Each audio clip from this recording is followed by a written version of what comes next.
अब हम काइनेमेटिक्स के दूसरे सेगमेंट की बात करेंगे।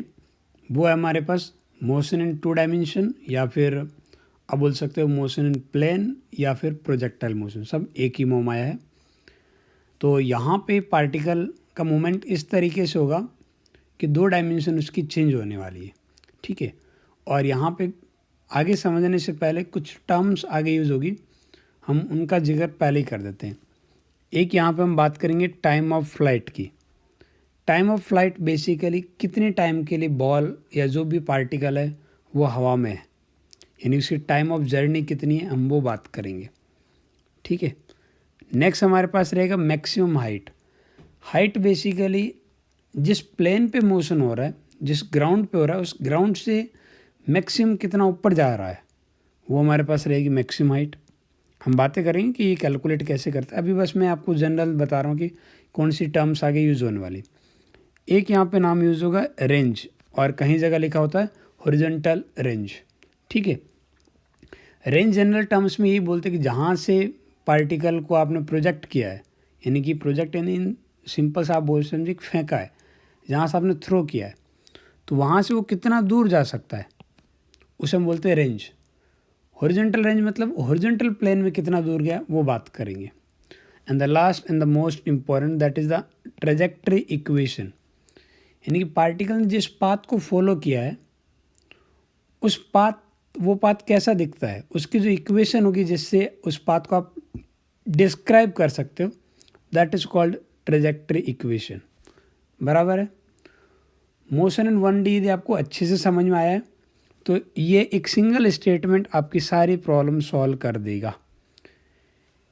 ये बोल रहा है कि आप कैसा भी मोशन हो, यदि आप 2 इंडिपेंडेंट डायरेक्शन ले रहे हो, यानी कि 2 म्यूचुअली परपेंडिकुलर डायरेक्शन की बात कर रहा हूँ, तो वो डायरेक्शन एक दूसरे से बिल्कुल इंडिपेंडेंट रहती है। उस एक चीज़ का असर दूसरी डायरेक्शन पे नहीं दिखेगा, ठीक है। यानी कि पार्टिकल को यदि मैं इधर वेलोसिटी दिए, या इधर के साइड में जो भी वेलोसिटी है, जो भी मोशन है, इधर का मोशन इसके परपेंडिकुलर डायरेक्शन के मोशन के साथ बिल्कुल इंडिपेंडेंट है। इधर का कम ज़्यादा होगा तो उसको इधर वाले से कोई लेना देना नहीं है, एंड वाइस वर्सा। ये हमारे पास यदि ये पता चल गया कि भाई ऐसा होता है, तो मैं मोशन को यहाँ पे 2 डायमेंशन चेंज होने वाली, तो मोशन को 2 डिफरेंट डायमेंशन में मैं सॉल्व करूँगा। 2 अलग अलग डायरेक्शन जो म्यूचुअली परपेंडिकुलर हो उनको सेपरेटली सॉल्व करूँगा, और दोनों के हिसाब से फिर कंबाइन चीज़ें कर दूँगा। समझ में आ रही? कैसे करना है अभी करके दिखाते हैं, मज़ा आ जाएगा, ठीक है। लेकिन समझ में आ गया ना इस पूरे सेगमेंट में हम करने क्या चाह रहे हैं, ठीक है, और हमारी अप्रोच क्या रहेगी। बराबर है, यहाँ तो कोई दिक्कत नहीं है ना। चलो अब अपन बात करते हैं प्रोजेक्टाइल में एक बहुत ही सिंपल सा जनरल केस अपन डिस्कस करते हैं। जैसे यहाँ से एक बॉल को मैं इसे ओरिजिन मान लेता हूँ यहाँ से, और ये वाला लाइन ग्राउंड मान लेता हूँ थोड़ी देर के लिए, ठीक है। इस ग्राउंड से एक बॉल को आपने प्रोजेक्ट किया है। मान लेते हैं कि जो प्रोजेक्शन की जो आपके पास स्पीड है, यू स्पीड के साथ आपने प्रोजेक्ट कर दिया है थीटा एंगल पे, यू स्पीड के साथ थीटा एंगल पे। तो जो मैंने ब्लू कलर में दिखाया ना, इस तरीके से आपके पास बॉल ऊपर जाएगी और आगे भी जाएगी, और ये वो पॉइंट होगा जब पार्टिकल आपके पास या जो बॉल है वो ग्राउंड से मैक्सिमम हाइट पे, जिसको मैंने कैपिटल H लिखा है, और यहाँ आके वापस ग्राउंड को हिट कर रही है, तो ये O, इसे पॉइंट बोल देता हूँ A, इसे B। तो O से जर्नी स्टार्ट हो रही है, A पे जब पार्टिकल पहुँच रहा था मैक्सिमम हाइट पे, B पे आया तो वापस ग्राउंड को हिट कर गया। तो O से लगा के B तक का जो टाइम है ना, that is called time of flight, जिसे आप कैपिटल T से लिखते हो। तो कैपिटल T क्या होगा, O से पार्टिकल A पे जाएगा, A से B पे जाएगा, इस पूरे को हम बोलेंगे टाइम ऑफ फ्लाइट। ये पूरी जर्नी का जो टाइम होगा उसे बोलेंगे। यहाँ पे हॉरिजॉन्टल रेंज मतलब हॉरिजॉन्टल डायरेक्शन में पार्टिकल कितना दूर तक चला गया, तो वो O से B तक को जो ज्वाइन करने वाला लाइन है direct, this is called horizontal range R। बराबर है। और ये वर्टिकल डायरेक्शन है, हॉरिजॉन्टल डायरेक्शन को मैं कैलकुलेशन के लिए x मान लेता हूँ, और ये वर्टिकल डायरेक्शन को y मान लेता हूँ। ये आपके पास ग्राफ नहीं है, एग्जैक्ट पाथ है। समझ में आ रही बात? मैंने ये वर्टिकल डायरेक्शन, हॉरिजॉन्टल डायरेक्शन, इसका पाथ बनाया कि इस तरीके से इस पाथ को फॉलो किया जाएगा। अब हमें जो जनरल पैरामीटर निकालने होते हैं वो हम पहले डिस्कस कर चुके हैं, इन्हीं पैरामीटर की बात कर रहे होते हैं अपन, टाइम ऑफ फ्लाइट की, मैक्सिमम हाइट की, रेंज की, ट्रेजेक्ट्री इक्वेशन की। इन सबको इस जनरल सिचुएशन में अपन कैलकुलेट करते हैं ताकि बाकी कुछ और भी मॉडिफाई होगा तो आप आगे से ऐड कर सकते हो, बराबर है। अब जनरली होता है कि यहाँ पे एक चीज़ है जो हमें ध्यान रखनी है, वो हमारे पास ग्रेविटेशनल फोर्स लगता है डाउनवर्ड में, एंड डाउनवर्ड में ग्रेविटेशनल फोर्स की वजह से particle will experience gravitational acceleration in downward direction. तो एक्सेलरेशन पता है वो वर्टिकली डाउनवर्ड डायरेक्शन में, न्यूमेरिकल वैल्यू कितनी है जी। और पार्टिकल यदि आपने यू स्पीड पे फेंका है तो पार्टिकल की इनिशियल वेलोसिटी को आप वेक्टर फॉर्म में लिख सकते हो। क्या लिख सकते हो? ये जो हमारे पास जो भी इनिशियल वेलोसिटी है यू वेक्टर दिया, पास यू स्पीड है, तो इस यू के दो कंपोनेंट लिख सकते हो, एक हॉरिजॉन्टल में you cos theta i cap plus you sine theta. Vector के कंपाउंड लेना आपने वेक्टर वाले टॉपिक में देख रखे हैं जे के। तो मैं इनिशियली ये जो स्पीड दी ना, यू स्पीड से थीटा एंगल प्रोजेक्ट किया, इसे मैंने वेक्टर फॉर्म में लिख दिया। और वेक्टर मैंने दो स्टैंडर्ड डायरेक्शन लिए जो मेरे लिए एक्स और वाई लिए, क्योंकि ये दोनों म्यूचुअली परपेंडिकुलर है, तो दोनों को सेपरेट देखूँ।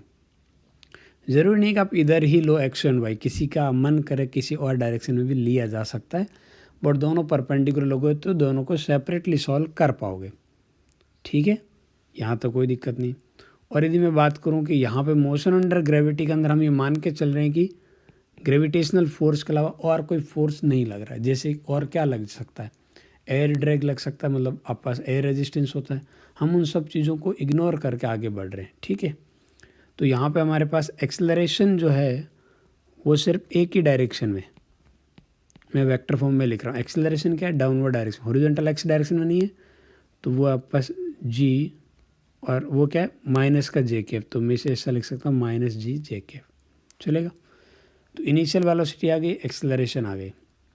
अब हम बात करेंगे किसी मोमेंट पे यदि आपको वेलोसिटी लिखनी पड़े, ठीक है, तो वो वेलोसिटी आप कैसे लिखोगे? किसी भी मोमेंट पे यदि आपको वेलोसिटी लिखनी पड़े वी वेक्टर। अब यहाँ पे एक बहुत ही इंटरेस्टिंग बात बता रहा हूँ, ध्यान से देखना। क्या पार्टिकल का एक्सेलरेशन कांस्टेंट है? चेक करके देखो। तो पार्टिकल का एक्सेलरेशन है जी डाउनवर्ड डायरेक्शन, जी एक्सेलरेशन कांस्टेंट है तो इक्वेशन ऑफ मोशन चलेगी। तो मैं इसे ऐसा लिख सकता हूँ V vector is equal to U vector plus A vector multiply by T. समझ में आया कि नहीं? तो आप इक्वेशन ऑफ मोशन यहाँ यूज कर, किसी भी मोमेंट पे यदि आपको वेलोसिटी पता चल जाएगी इस इक्वेशन के थ्रू, एक बार पुट करके देखते हैं ये इक्वेशन कितनी बढ़िया दिख रही है। तो ये आएगा आप पास u cos theta i cap plus, अब आप एक्सेलरेशन, ये पहले दूसरी वैल्यू आएगी यू साइन थीटा, ये वाली जे कैप, और इधर से भी जब टी से मल्टीप्लाई हो एक माइनस जे कैप वाली एक और कम आएगी, तो मैं ऐसे में जे कैप कॉमन ले लूँगा तो आएगा जी टी, और ये पूरे में जे कैप। इस इक्वेशन को आराम से देखिए, इस इक्वेशन में दो कंपोनेंट की बात करने वाला हूँ मैं। एक आपके पास एक्स कंपोनेंट, यानी कि जो फाइनल वेलोसिटी रहेगी, वेलोसिटी का एक कंपोनेंट चेंज हो रहा होगा, एक कंपोनेंट चेंज नहीं हो रहा। आई वाला कंपोनेंट टाइम पे डिपेंड नहीं कर रहा है, जी वाला कंपोनेंट टाइम पे डिपेंड कर रहा है। रीज़न आपके पास, हाँ, एक्सेलरेशन है वाई डायरेक्शन में, हॉरिजॉन्टल में एक्स डायरेक्शन में कोई एक्सेलरेशन नहीं है, तो वेलोसिटी यूनिफॉर्म रहनी चाहिए। यदि एक्स में भी एक्सेलरेशन होता है वो चीज़ चेंज हो जाती है।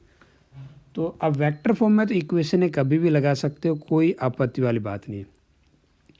लेकिन टू डायमेंशनल मोशन में आप इसे स्केलर फॉर्म में यूज़ नहीं कर सकते थे, आपको ये लिखने की आज़ादी बिल्कुल नहीं है। क्या कि सर देखो मैं आपको कुछ टैलेंट दिखाता हूँ मेरा, फाइन किसी मोमेंट पे वेलोसिटी क्या हो जाएगी sir, initial velocity plus acceleration G T. ये जो लिखने का तरीका है ये बिल्कुल गलत है। हाँ, वन डायमेंशनल मोशन होता तो वहाँ प्लस माइनस के साथ लिख के इस चीज़ों को एडजस्ट किया जा सकता है। यहाँ तुम्हारे पास प्लस माइनस वाला ऑप्शन भी चला गया, ठीक है। तो तो आपको सिचुएशन समझ में आ रही होगी कि मैं किस बारे में बात कर रहा हूँ, कि हम यहाँ पे 2 डायमेंशनल मोशन के अंदर आपको जो इक्वेशन ऑफ मोशन है वो सिर्फ वेक्टर फॉर्म में यूज़ करनी है, स्केलर फॉर्म में बिल्कुल नहीं करनी है।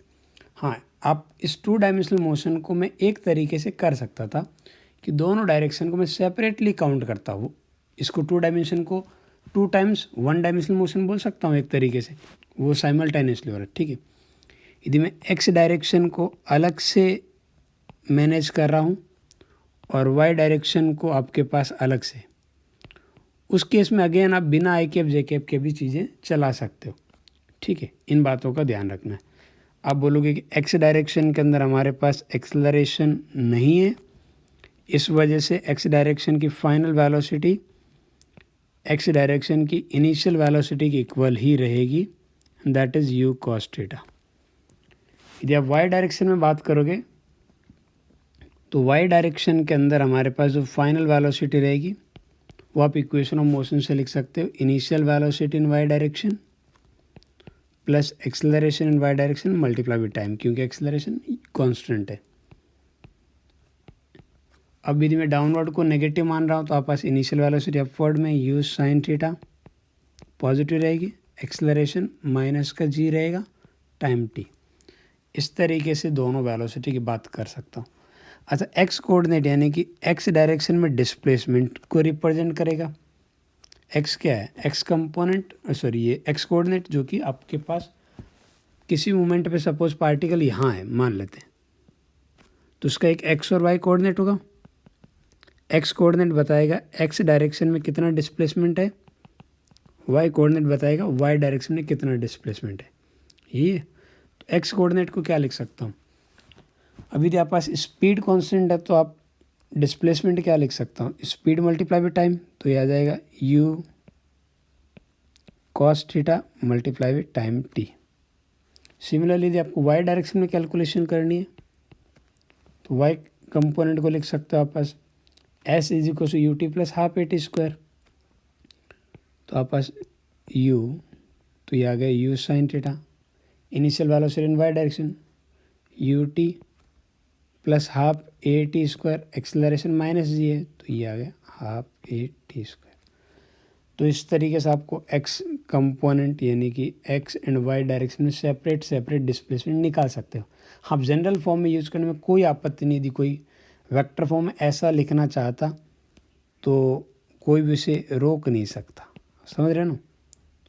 आप इसे initial velocity you vector U T plus half A T square बिल्कुल चलता, कोई आपत्ति नहीं। यहाँ से एक्स एंड वाई दोनों एक साथ कंपोनेंट आ जाते हैं, ठीक है। लेकिन क्या नहीं चलता वो आपको समझ आ रहा है ना, क्या आप लिख देते एक पार्टिकल की डिस्टेंस इस फॉर्मूले से बिल्कुल नहीं आएगी। ये बस बहुत ही छोटी छोटी बातें जिन पे मैं बार बार चाहता हूँ कि आपका ध्यान जाए, ठीक है। अब अपन को यदि कैलकुलेट करना, थोड़ा सोच के देखो, पार्टिकल यहाँ से क्या हो, आपने एक वेलोसिटी दी, एक कंपोनेंट इसका हॉरिजॉन्टल में आ गया, कितना आ गया यू साइन थीटा, और ये component you sine theta particle को एक्स डायरेक्शन में आगे ले जा रहा होगा, यानी कि इधर के साइड में मूवमेंट के लिए रिस्पॉन्सिबल है। इधर पार्टिकल जो गया वो x cos u cos theta उसको इधर ले जा रहा है। इधर के साइड में इनिशियल में कुछ वर्टिकल वेलोसिटी है, that is U sine theta. You sine theta particle को ऊपर ले जा रहा है लेकिन ग्रेविटी डाउनवर्ड में एक्ट कर रही है, तो ये यू साइन थीटा धीरे धीरे कम होगा और एक मोमेंट होगा जब आप पास ये वाला वर्टिकल डायरेक्शन में जो वेलोसिटी है वो जीरो हो जाएगी, उसके बाद में पार्टिकल ऊपर जाना बंद हो जाएगा। तो उस मोमेंट पे पार्टिकल मैक्सिमम हाइट पे होगा, वो कि ए पॉइंट है, उसके बाद दोबारा नीचे आना शुरू हो जाएगा, वर्टिकल कंपोनेंट दोबारा से डाउनवर्ड में आना शुरू हो जाएगा और धीरे धीरे वापस अब वर्टिकल कंपोनेंट बढ़ने लग जाएगा। यही नज़ारा होने वाला है। तो मुझे पता है कि ए पॉइंट पे यानी कि प्रोजेक्टाइल मोशन के अंदर जो टॉप मोस्ट पॉइंट होता है ना, वहाँ पे पार्टिकल की वेलोसिटी ज़ीरो होती है, ये सोचना गलत होगा। वर्टिकल कंपोनेंट जीरो होता है, ये बिल्कुल सही है। तो ए पॉइंट पे जो वेलोसिटी कंपोनेंट है वाई डायरेक्शन में वो जीरो होगा। इस ए मोमेंट पे भी यानी कि ट्रेजेक्टरी के टॉप पॉइंट पे वेलोसिटी होगी लेकिन सिर्फ हॉरिजॉन्टल कंपोनेंट होगा। तो पार्टिकल के पास इस तरीके से यूज कॉस थीटा तो हमेशा ही रहेगा। हाँ, लेकिन ए पॉइंट पे वर्टिकल डायरेक्शन में कोई वेलोसिटी नहीं रहेगी। और जितनी स्पीड से हमें जनरली फेंकते हैं वापस उसी हाइट पे आ रहा है ना ये, तो वापस से यहाँ बी पे उसकी vertical velocity u sine theta ही आएगी। कितनी आएगी? U sine theta. Horizontal compound तो बेचारा कभी चेंज हुआ ही नहीं, तो वो तो यू कॉस थीटा रहेगा ही रहेगा। अब आप इक्वेशन के थ्रू आप चीज़ें कैलकुलेट कर सकते हो। जैसे सबसे पहले हम बात करते हैं टाइम ऑफ फ्लाइट की। किसकी बात करते हैं? टाइम ऑफ फ्लाइट कैलकुलेट करते हैं। टाइम ऑफ फ्लाइट कितना होगा? टाइम ऑफ फ्लाइट देख लेना भाई आराम से, अपन एक दो अलग अलग तरीके से। एक चीज़ हो ना हो, एक चीज़ आप गारंटी से बोल सकते हो ना, पार्टिकल यहाँ से आपने प्रोजेक्ट किया वापस यहीं आ रहा है, तो वाई डायरेक्शन में पार्टिकल का डिस्प्लेसमेंट कितना हो? ए टू ओ से बी तक का टाइम कैलकुलेट करना है हमें। टाइम कैलकुलेट करना है बेसिकली, पार्टिकल ओ से ए पे जाएगा, ए से बी पे जाएगा। इस जर्नी का जो टाइम है उसी को बोला जा रहा है टाइम ऑफ फ्लाइट। ये कैलकुलेट करना है। और उसके लिए मुझे ये पता चल गया कि इस जर्नी में वाई डायरेक्शन में इफेक्टिवली कोई डिस्प्लेसमेंट नहीं हुआ। जितना पार्टिकल ऊपर गया वापस नीचे आ गया। हाँ, एक्स में हुआ है, तो ये पता चल गया मेरे को। तो वाई डायरेक्शन में डिस्प्लेसमेंट पता है इस पर्टिकुलर मोशन के लिए, और वाई डायरेक्शन के अंदर इनिशियल वेलोसिटी पता है मेरे को, है कि नहीं? Initial velocity Y direction that is U sine theta. अब डिस्प्लेसमेंट पता है, इनिशियल वेलोसिटी पता है, एक्सेलरेशन भी पता है वाई डायरेक्शन में कितना है, वो आपस डाउनवर्ड डायरेक्शन में जी, तो मैं इसे माइनस जी लिखता हूँ डाउनवर्ड को लेके। ठीक है, तो आप सेकंड इक्वेशन यूज़ कीजिए। सेकंड इक्वेशन क्या होती है? वो होती है S is equal to U T plus half A T square, ये होती है। लेकिन मैं इसे वर्टिकल डायरेक्शन में यूज़ करूँगा। ठीक है, तो आप पास जैसे ही डिस्प्लेसमेंट ज़ीरो होगा, कि इस पूरे जहाँ से प्रोजेक्ट किया ओ से बी पाएगा, तो वर्टिकल में डिस्प्लेसमेंट आ जाएगा ज़ीरो। तो इनिशियल वेलोसिटी इन वर्टिकल, ये time of flight capital T, और ये एक्सेलरेशन आपके पास वर्टिकल में, एक्सेलरेशन वर्टिकल में कितना है? माइनस का जी। तो मैं इसे ए की जगह लिख देता हूँ माइनस का जी। तो ये माइनस का जी और ये टी का स्क्वायर। यहाँ से आप चेक करते हो तो टी कॉमन ले लेते हैं। ठीक है, तो ये सिचुएशन कुछ ऐसी बनती है, initial velocity in Y direction minus ये एक्सेलरेशन इन वाई डायरेक्शन जो कि डाउनवर्ड डायरेक्शन में, divide by 2 capital T multiply by capital T. अब या तो ये वाली टर्म ज़ीरो होगी तो टाइम ऑफ फ्लाइट ज़ीरो नहीं हो सकता, तो फिर अंदर वाला पार्ट ज़ीरो होना पड़ेगा। अंदर वाले को ज़ीरो करो तो क्या बनेगा? वो बनेगा 2 times initial velocity in vertical divide by G, which basically acceleration in vertical direction.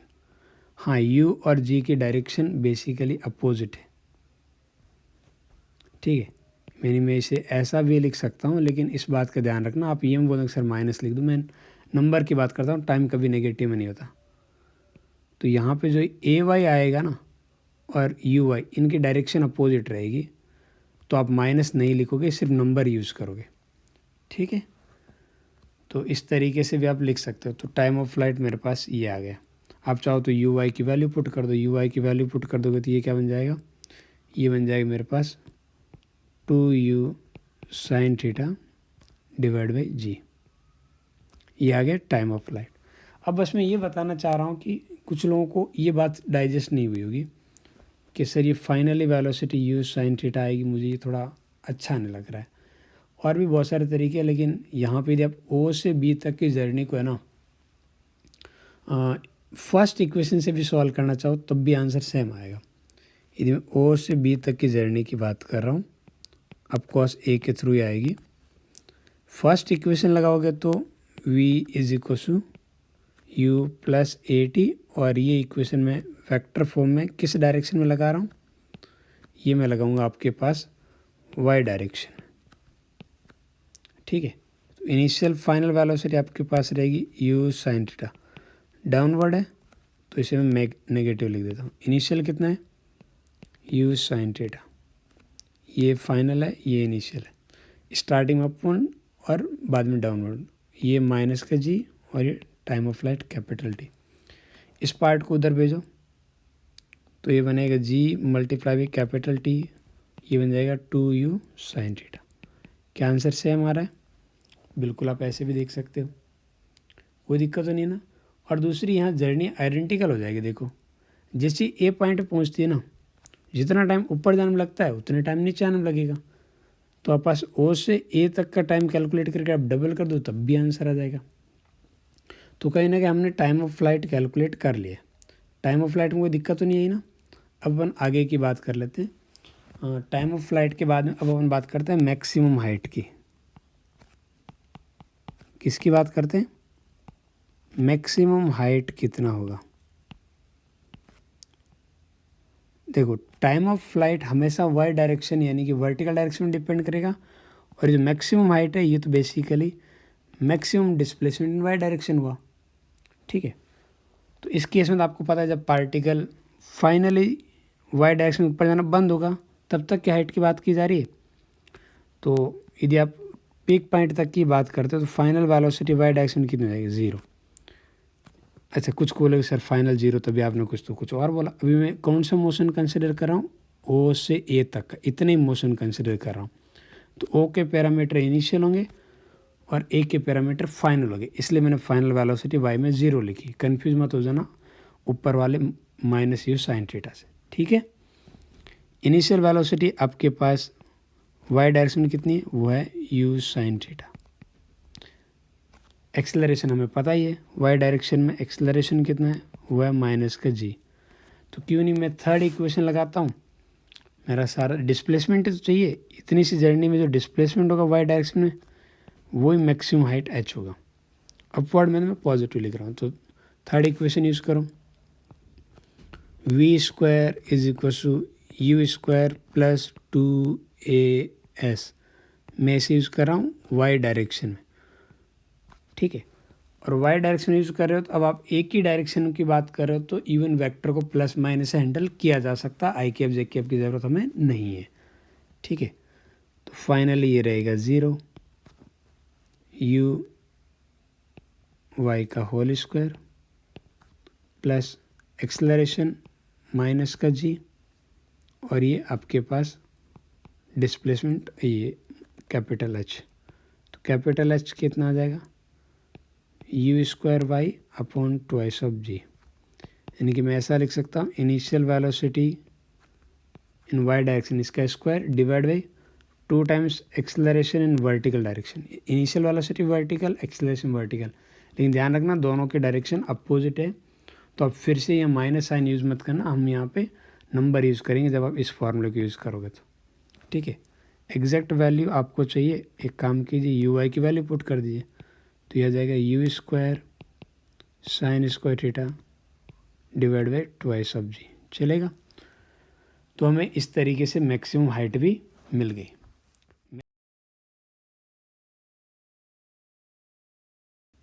अब रेंज की भी बात कर लेते हैं, क्योंकि हमने मैक्सिमम हाइट और आपके पास टाइम ऑफ फ्लाइट की बात की थी।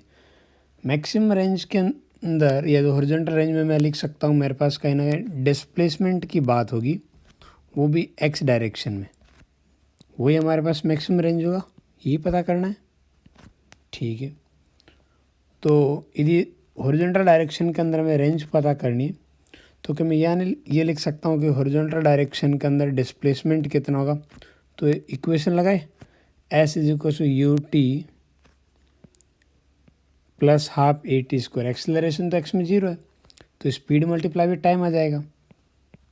ठीक है, स्पीड कितनी है? वो है आपके पास u cos theta, x direction में इतनी है। और टाइम बोले तो मैं टाइम ऑफ फ्लाइट की बात कर रहा हूँ। टाइम ऑफ फ्लाइट कितना होता है? वो होता है आपके पास 2 times u sine theta divide by g. यही था। तो रेंज कहीं ना कहीं मेरे पास ये आ गई 2 U square sine theta cos theta divide by G. 2 sine theta cos theta को आप ऐसा भी लिख सकते हो, दैट इज साइन 2 थीटा। तो ये बनेगा u square sine 2 theta upon g. तो ये हमारे पास इस नॉर्मल सिचुएशन के अंदर हॉरिजॉन्टल रेंज आ गई। थोड़े से रेंज को फॉर्मूले को और बढ़िया तरीके से देखते हैं कि मैं यहाँ पे थीटा की जगह एक दूसरा एंगल लेता हूँ। Let's suppose that angle is theta dash and it is such that it is equal to the 90 minus theta. Theta dash किसकी इक्वल है? वो है 90 माइनस थीटा के इक्वल है। यानी एक एंगल यदि मैं अभी थीटा मैंने लिया 30 डिग्री, तो 90 माइनस थीटा कितना हो जाएगा? 60 डिग्री। तो थीटा डैश में 60 की बात कर रहा हूँ। तो जो नई रेंज आएगी इस पर्टिकुलर एंगल पे, उसमें आर डैश लिख देता हूँ। तो वो क्या होगी? वो हो गया पास u square sine 2 theta dash divide by g. Now let's calculate relation between R and R dash. उसके लिए मैं थीटा डैश की वैल्यू को रिप्लेस करता हूँ। जैसे ही थीटा डैश लिखूँगा 90 minus theta, it will become 180 minus twice of theta. बाहर 2 है ना, ये वाला 2, इस वजह से नीचे कितना जाएगा? वो रहेगा जी।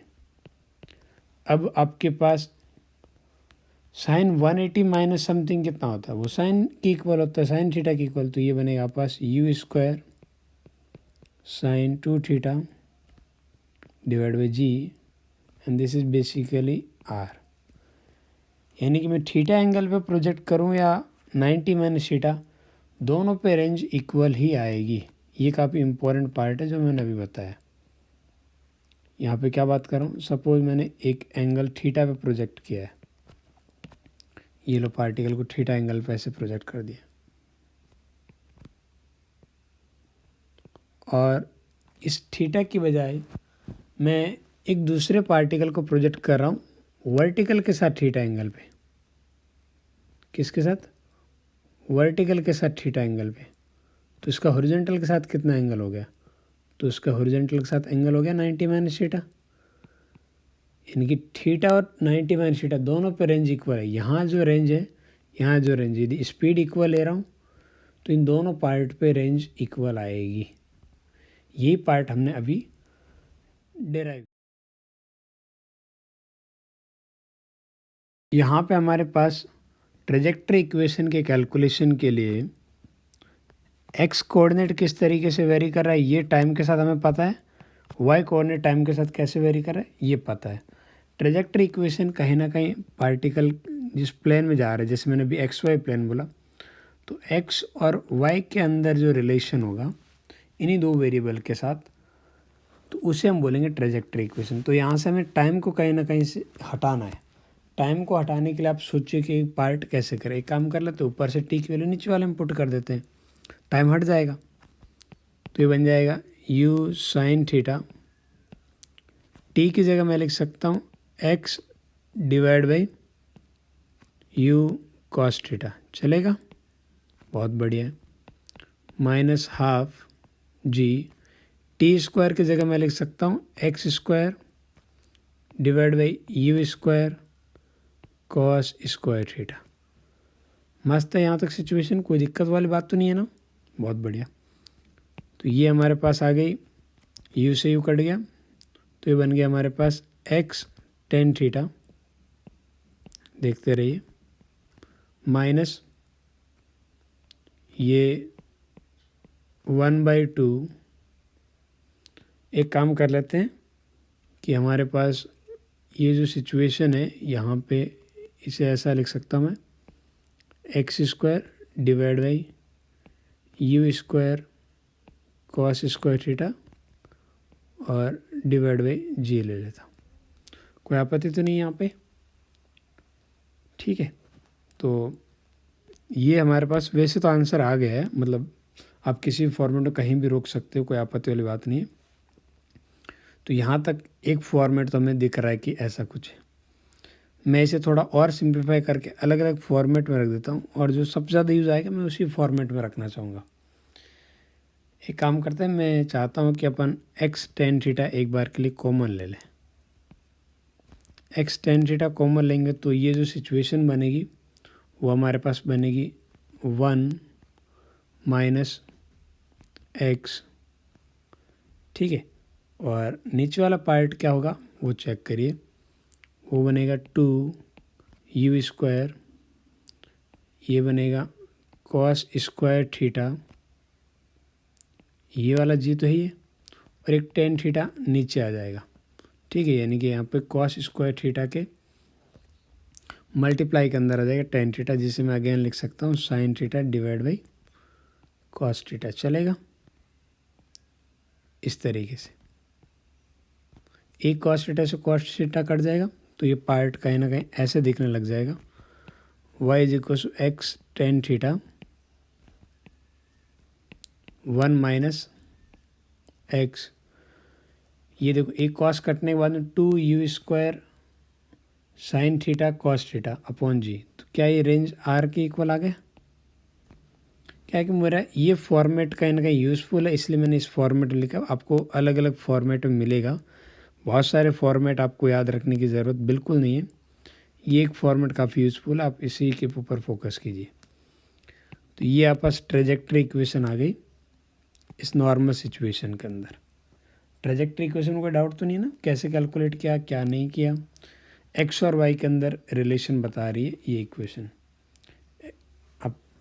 आप आगे से कहीं ना कहीं इनसे कंपेयर करके भी बहुत सारी चीज़ें कैलकुलेट कर सकते हो, कोई दिक्कत तो नहीं है ना यहाँ पे। और इस इक्वेशन को यदि आप एक्स अंदर भेजते हो तो आपके पास ये जो इक्वेशन आती है वो बेसिकली पैराबोला की इक्वेशन बनती है। ठीक है, ये आपके पास पैराबोला की इक्वेशन है वाई और एक्स के अंदर, तो जो ट्रेजेक्ट्री इक्वेशन है वो पैराबोलिक फॉर्म में रहेगी। कोई आपत्ति तो नहीं है।